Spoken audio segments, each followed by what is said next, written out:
VOA News, via remote. With abortion on the line in the upcoming U.S. Supreme Court term, nationwide protests drew thousands to Washington and other cities on Saturday and to demand continued access at a time when conservative lawmakers and judges have put it in jeopardy.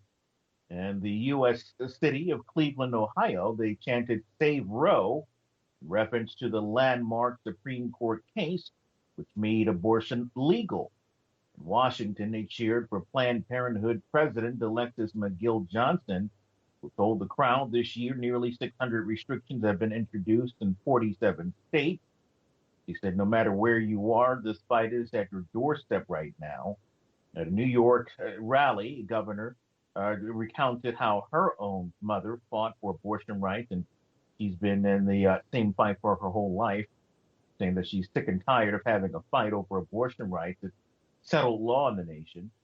At an unrelated event in the state of Maine, the Republican Senator Susan Collins said she's working with two Democrats and another Republican to make Roe versus Wade the law of the land.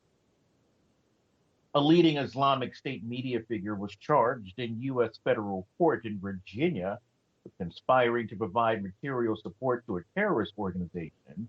Federal officials say that Mohammed Khalifa was captured overseas by the Syrian Democratic Forces in January 2019 and recently transferred into FBI custody. A Saudi-born Canadian citizen was a leading figure in the Islamic State of Iraq. He's alleged to have fought for ISIS on the battlefield in Syria and also to have played a leading role in translating, narrating, and advancing the group's online propaganda. If convicted, he faced the maximum penalty of life in prison. This is VOA News.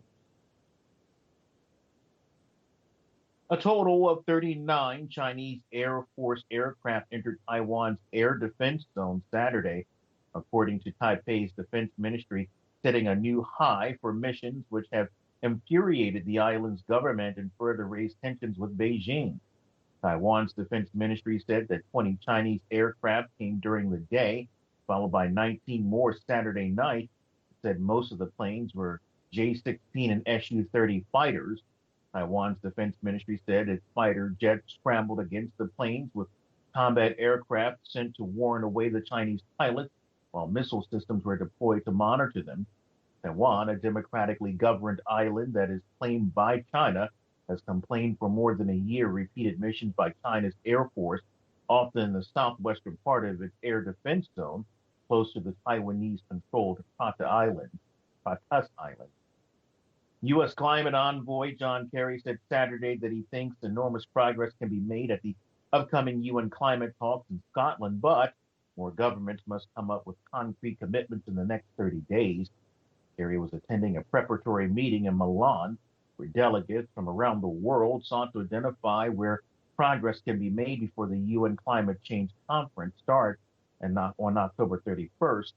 Vice President of the European Commission, Frans Timmermans, said that the climate crisis and the threatening ecocide are the biggest threats that humanity faces. He said, we've seen unpredictable weather patterns that destroy harvests and kill the livelihoods of farmers across the world.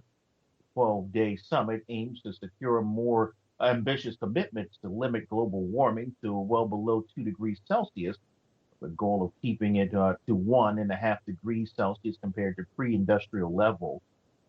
A joint European-Chinese spacecraft got its first glimpse of Mercury as it swung by the solar system's innermost planet while on a mission to deliver 2 probes into orbit in 2025. Bepi Colombo, a mission made the first of the 6 flybys of Mercury Friday night, using the planet's gravity to slow the spacecraft down. After swooping past Mercury at altitudes of less than 200 kilometers, the spacecraft took a low-resolution black and white photo with one of its monitoring cameras before zipping off again. And a joint European-Japanese spacecraft got its first glimpse of Mercury, swung by the solar system's innermost planet on a mission to deliver 2 probes by 2025. Via remote, I'm Tommy Field.